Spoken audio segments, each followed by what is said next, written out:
Hola, ¿cómo están? Dios les bendiga. Un abrazo desde Perú para todos los de Altar Internacional. Donde te encuentres, con todo mi corazón, Carlos Paredes para servirte. Hoy me toca hablar acerca de los 7 montes. No sé cuántos ya escucharon sobre los 7 montes. De hecho, hay un libro, el primer libro que salió el año 2007, La profecía de los 7 montes, y luego una secuencia de libros escritos por el profeta Johnny Enlow. Y yo quiero utilizar las escrituras ahora para compartir y seguir ampliando esta visión de las escrituras. Siempre que tenemos que hablar sobre algún tema, algún tópico, algún punto, es importante que nosotros tengamos nuestro fundamento en las escrituras. Y yo quiero empezar con la lectura de el pasaje de Jeremías capítulo 12, el verso 5, que dice: el Señor le contesta a Jeremías: si te cansa competir contra simples hombres, ¿cómo podrás correr contra caballos? Si tropiezas y caes en campo abierto, ¿qué harás en los matorrales cerca del Jordán? En este pasaje, el Señor le hace ver al profeta Jeremías que se encontraba en una competencia y que su competencia iba cada vez a un nivel de mayor desafío, de mayor riesgo. Creo que necesitamos nosotros empezar en este momento, después de 20 siglos de cristianismo, entrando a este siglo XXI, el mundo de la globalización, el mundo de las comunicaciones, en el mundo para conectarnos en tiempo real de cualquier parte del mundo, en la Tierra, o alguno que pudiera estar fuera de la Tierra, en algún lugar.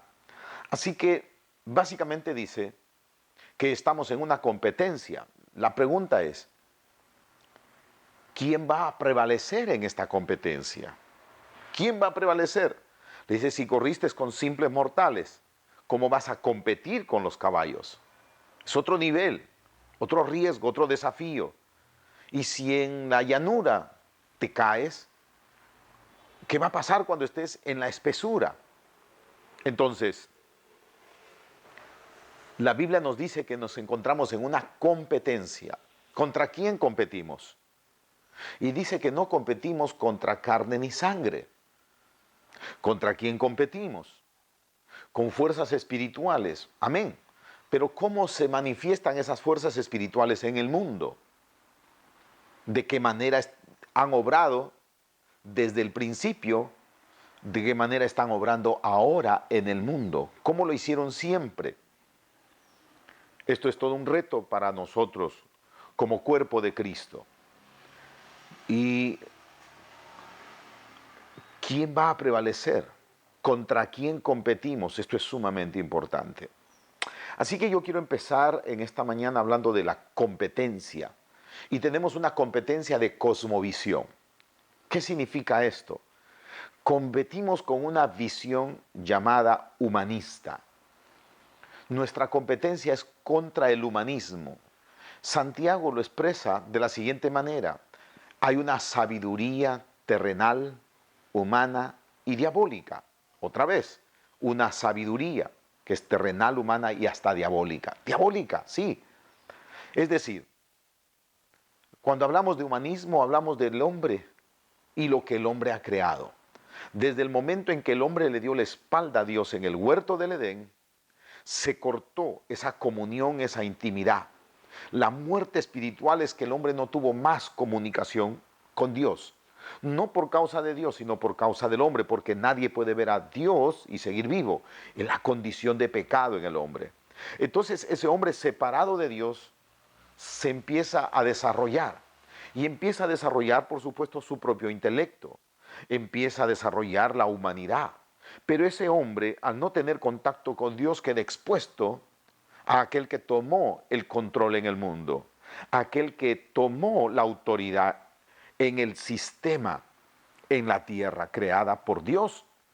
Entonces, el hombre empezó a producir, a crear. Por eso al humanismo, ¿o qué es el humanismo? Es todo aquello que ha producido el hombre y lo ha producido de espaldas a Dios, sin tomar en cuenta a Dios y no respetando el diseño original de Dios. Y eso ha sido toda la historia, en el Antiguo y ahora en el Nuevo Testamento. Y hoy, como vivimos en el mundo globalizado, inmediatamente todo sale a la luz porque vivimos en un mundo de las comunicaciones. Por ejemplo, en la actualidad, estamos compitiendo contra el humanismo que tiene hoy por hoy una manera de presentarse en el mundo. En el Obamacare salió en la encuesta para los Estados Unidos que 2.7 individuos llenaron su formato que tenían una opción sexual diferente. 2.7. Y solo 1.8 de de estas personas que estaban a favor del matrimonio igualitario, el matrimonio homosexual. 1.8. La verdad es que no llegan ni al 3%. No llegan al 3%. La gran pregunta es, ¿y cómo han logrado un impacto cultural en el mundo? ¿Cómo es que han logrado un impacto cultural en el mundo? Que cuando vemos la televisión, pareciera que la mitad es de esa opción.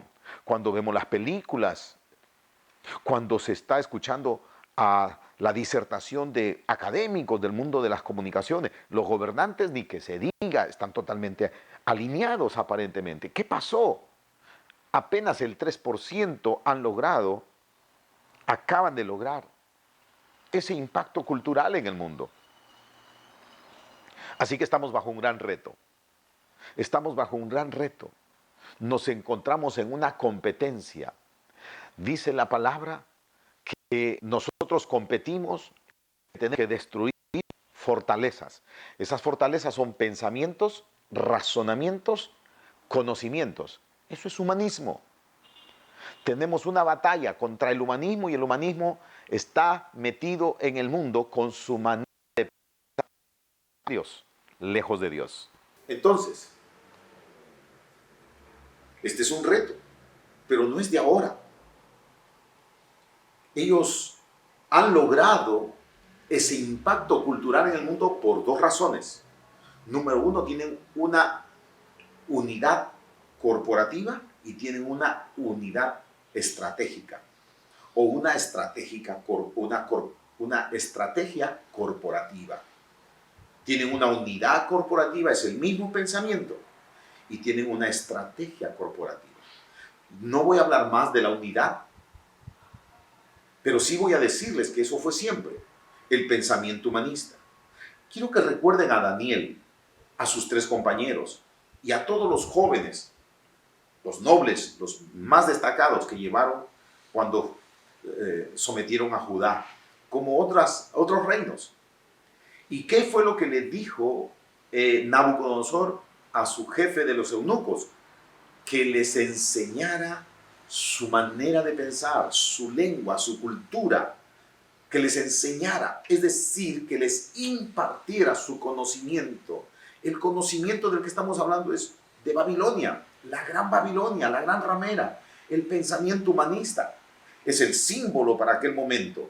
En el mundo de aquel entonces, allí estaba el simbolismo de ese pensamiento terrenal, humano y hasta diabólico. Imparte ese conocimiento. Mire, por eso dice la Biblia, ¿cuál es el pensamiento en el corazón del hombre? Tal es él. Entonces hoy, en estos tiempos, en el siglo XXI, nos encontramos con esta misma estrategia de impartir su pensamiento, de impartir su conocimiento, y lo hacen en las universidades. Lo hacen a través de las producciones cinematográficas, para la televisión y para el cine. Lo hacen a través de la música, a través de las producciones de la música. Y en los colegios, la currícula está lleno de estos contenidos. Hoy estamos hablando a nivel global de un tema que se llama ideología de género. Eso no lo inventaron ahora. Eso es la marca del humanismo hoy por hoy. Que no le toma en cuenta a Dios, no le interesa el diseño divino. Entonces, nos encontramos frente a una realidad. Una unidad corporativa y una estrategia corporativa. ¿Cuál es la estrategia? La estrategia del enemigo es controlar el sistema. Controlar el sistema. Satanás no creó nada. Él no tiene la capacidad de crear. Él es un usurpador. Cuando el hombre peca y el hombre pierde ese estado original de ser el señor de esta tierra, el administrador de esta tierra, Dios lo puso al hombre para que administrara la tierra sobre un sistema. La familia es un sistema, porque es un orden establecido. La palabra sistema, la palabra orden, viene de la palabra cosmos, del griego cosmos, que se traduce en la Biblia usualmente mundo. Entonces, por eso que Jesucristo cuando estuvo en la tierra dijo, el Dios de este mundo, el príncipe de este mundo. Es decir, Satanás entró al sistema y metió su mentalidad para robar, matar y destruir.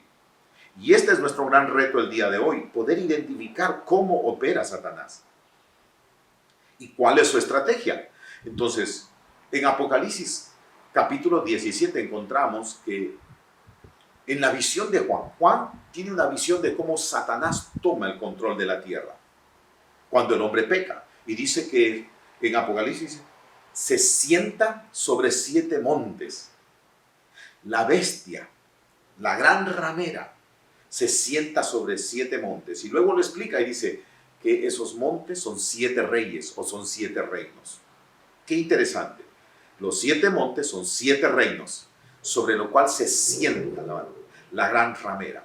Entonces, ¿qué es lo que hizo Satanás? Tomó lo establecido por Dios para poder colocar su mentalidad terrenal, humana y diabólica. Y él tiene una estrategia que no es a los individuos, sino una estrategia de controlar el sistema. Grabes esta palabra. Lo que el diablo quiere es controlar el sistema.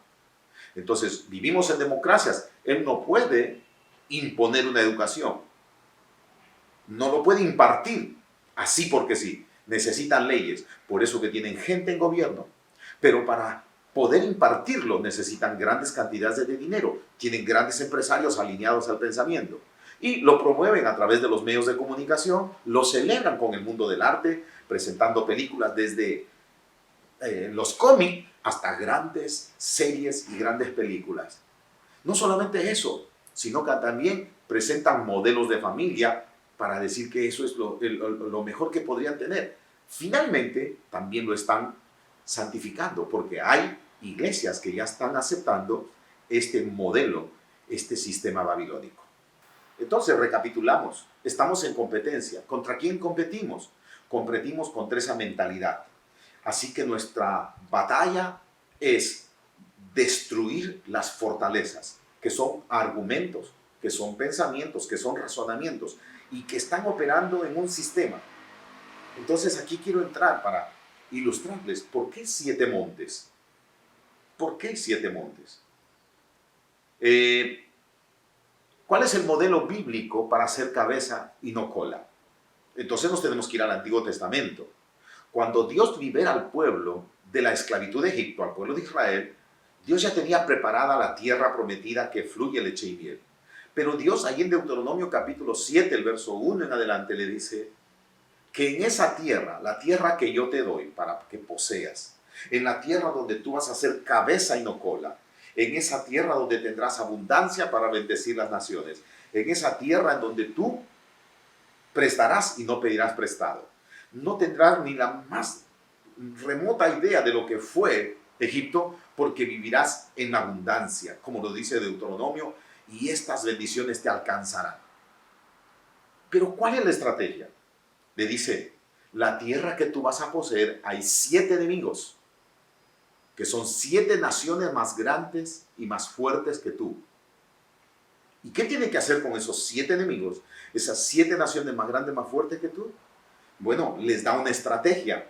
La estrategia es que tiene que derrotar a esos enemigos, tiene que destruir a esos enemigos y los tiene que desalojar del lugar que le pertenece.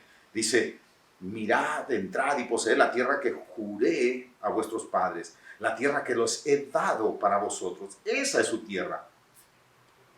Entonces la estrategia es, tienen que entrar, tienen que enfrentar a esas 7 naciones, tienen que derrotar a las naciones, tienen que vencer a los enemigos y los tienen que desalojar y construir de acuerdo a cómo Dios les instruyó en todo el Deuteronomio o lo que encontramos nosotros desde el Éxodo, Levíticos, Número y Deuteronomio. Ahí está toda la instrucción para que sean la nación cabeza y no cola, para que vivan de acuerdo a lo que Dios tiene establecido, a la sabiduría de lo alto, que es buena, que es agradable y que es perfecta. Y eso fue lo que vemos en un periodo.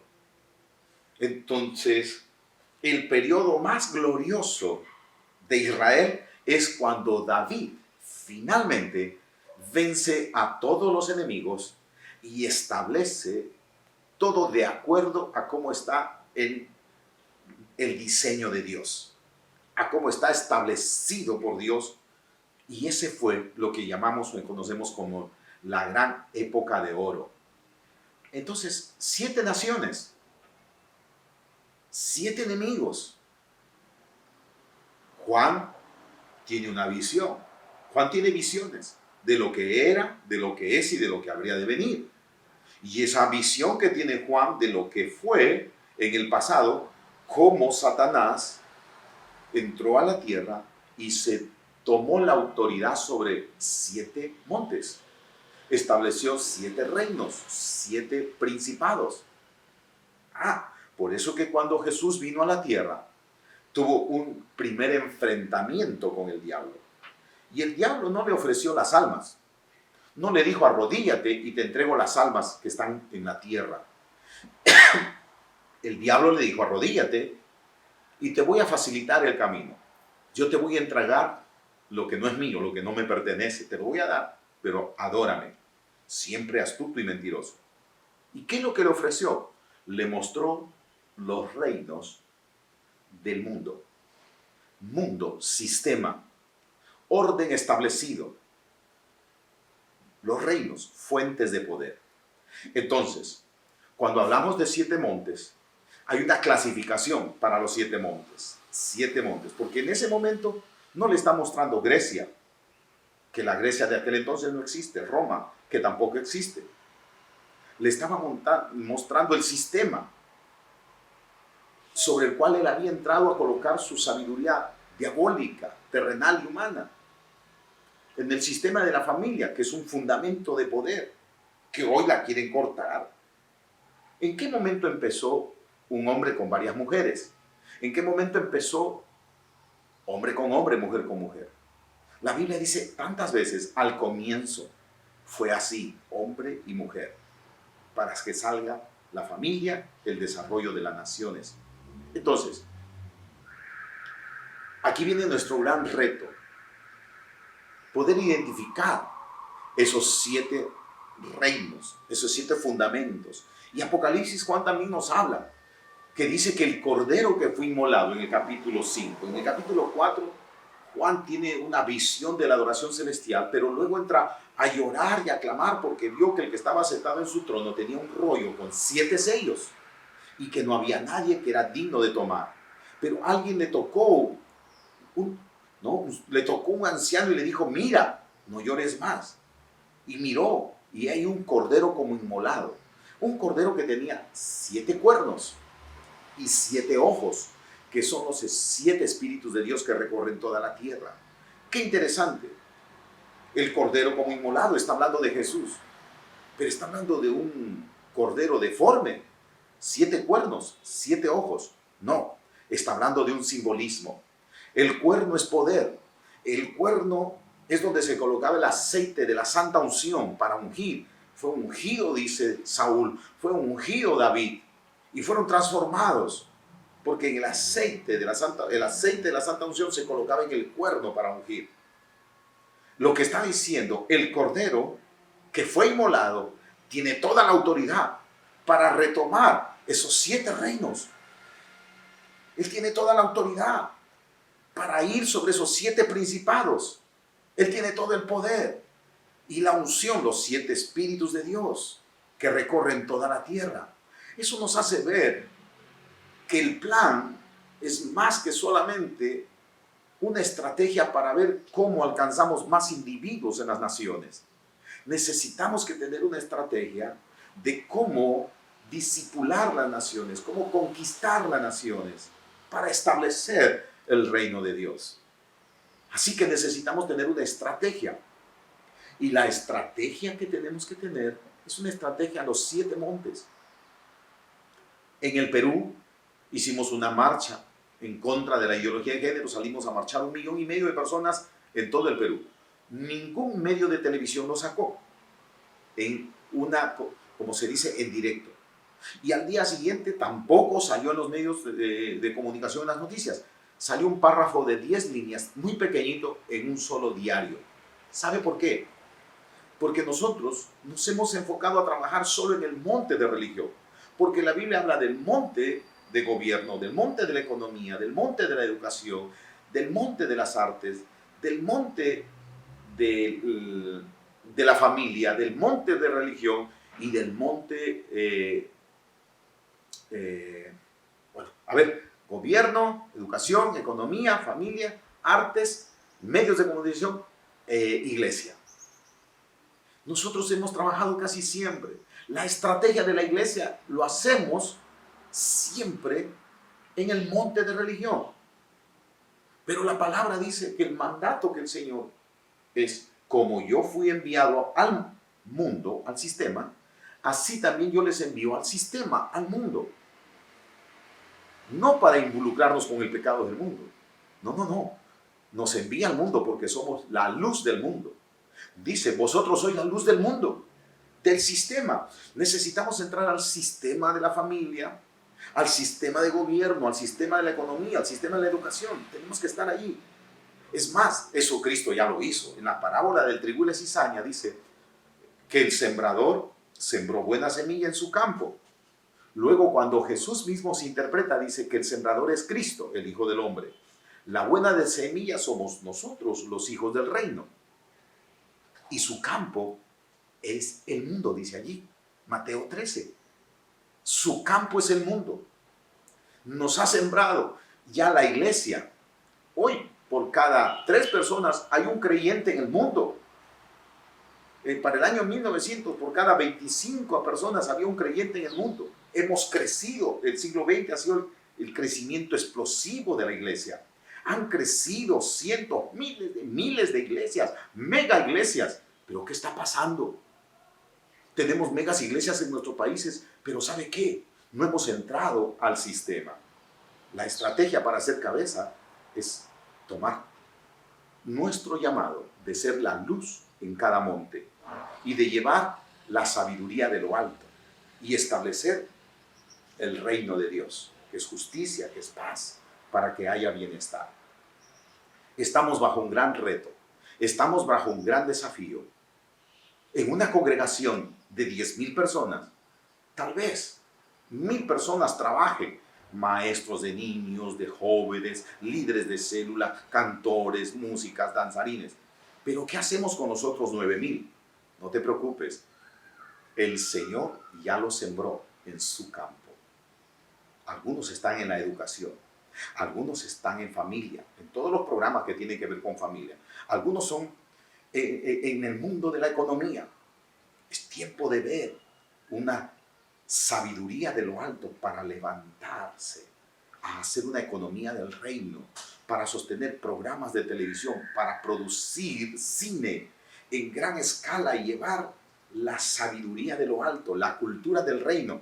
Y vamos a competir con esa cultura de Satanás, con ese pensamiento humanista que sale, televisión, radio, cine, música. Entonces, quiero terminar diciéndoles, la palabra es muy clara. La palabra dice que somos la sal de la tierra. Si nos salamos la tierra, después nos van a hollar. ¿Sabe? Tenemos que darle un sentido de misión a nuestra gente en nuestra iglesia. Tenemos que empoderarlos, tenemos que despertarlos a su llamado, a su destino profético. Tenemos que empoderarlos para que allí donde ellos están, se prepararon por años para gobierno, para la economía, para la educación, para los medios de comunicación, para producir cine. Se prepararon por años. Tenemos que darles su identidad de reino para que entiendan que hay un llamado para ellos. Es un llamado que viene desde la eternidad. Dice que venimos a este mundo con un propósito. Eso lo entendió David. Hoy por hoy tenemos un gran reto y tenemos que pensar de manera multigeneracional. La iglesia tiene que tener una estrategia corporativa y la estrategia debe ser entrar a los 7 montes, a las 7 esferas, como dicen algunas, o 7 áreas, como dicen otros. Entrar a los 7 montes y llevar allí la cultura del reino. Quiero terminar diciéndoles, nosotros venimos enseñando por más de una década. Seguimos orando, seguimos buscando en el Señor. Y hemos entrado a este siglo XXI y a este 2030 como la década de conquistar y establecer. Termino diciéndoles lo siguiente. No solamente es una conquista en el plano espiritual, sino es establecer en el plano natural. Dios va a levantar los Daniel, los Sadrach, ¿no es cierto? O los amigos de él, Misael, Azael y Ananías. Los José, Dios los va a levantar. Pero hay gente que se prepara. Daniel fue entrenado por 3 años juntamente con sus amigos. Y todo lo que le consultó fue hallado 10 veces superior. Él y sus amigos. Pero no solamente en el mundo y en la dimensión natural, sino en la dimensión espiritual sobrenatural. Como José. Y trajeron soluciones del cielo que impactaron las naciones. Y aunque lo hicieron unos en medio de la Babilonia, la gran ramera, y el otro lo hizo en lo que es conocido como el centro del espiritismo o el ocultismo mundial. José lo hizo en Egipto. ¿Qué necesitamos nosotros como iglesia? Orar, buscar de parte de Dios, pero preparar, empoderar, equipar, despertar a los cientos de miles de hombres y mujeres que entrarán a cumplir su destino profético para reformar esos 7 montes, para reformar, para traer la cultura del reino y ver las naciones cambiadas, transformadas. Como dice, levántate, resplandece, porque ha venido tu luz. Vamos a iluminar, vamos a resplandecer. Y los reyes andarán a la luz de tu resplandor y las naciones andarán a la luz del resplandor de cada uno de los hijos de Dios. Amados, permítanme tener una palabra. Señor, en el nombre de Jesús, declaramos el cielo abierto. Tal como dijo Jesús, el cielo se ha abierto y hay ángeles que suben y bajan. El Espíritu Santo vino en Pentecostés a la tierra. El Espíritu Santo es Dios. Y donde está Dios, hay miles de millares de ángeles que le sirven a Dios. El Espíritu Santo es Dios y declaramos que hay millones de ángeles en la tierra ahora, alrededor de la tierra, que están listos para venir a favorecer, ayudar a los hijos de Dios, a los embajadores, a los que representan los intereses del reino. Por eso yo declaro ese cielo abierto sobre cada nación, toda nación de nuestro continente americano, toda nación, ahora mismo los cielos abiertos. Y me dirijo a cada varón y a cada mujer para que entienda que hay un destino profético que tiene que cumplir. Y ese destino profético está en función del lugar donde el mismo Señor Jesucristo ya te sembró. Su campo es el mundo, el sistema. Despierta a tus hijos, despierta a tus hijas, levántate y resplandece. Somos la sal de la tierra, somos la luz del mundo. Dios no nos ha encendido para estar metidos en un local, para estar metidos en un ambiente. Dios nos ha prendido para iluminar a todas las naciones. Dice la palabra que la luz tiene que estar en el candelero y el candelero tiene 7 ramas. Ahí está, para las 7 montes, los 7 montes. Amados, que Dios los bendiga. Pedimos la bendición del Padre, del Hijo y del Espíritu Santo, y que toda la gloria del Señor, como dice la promesa de Habacuc, la gloria del Señor cubrirá la tierra como las aguas cubren la mar. Bendiciones. Hasta pronto.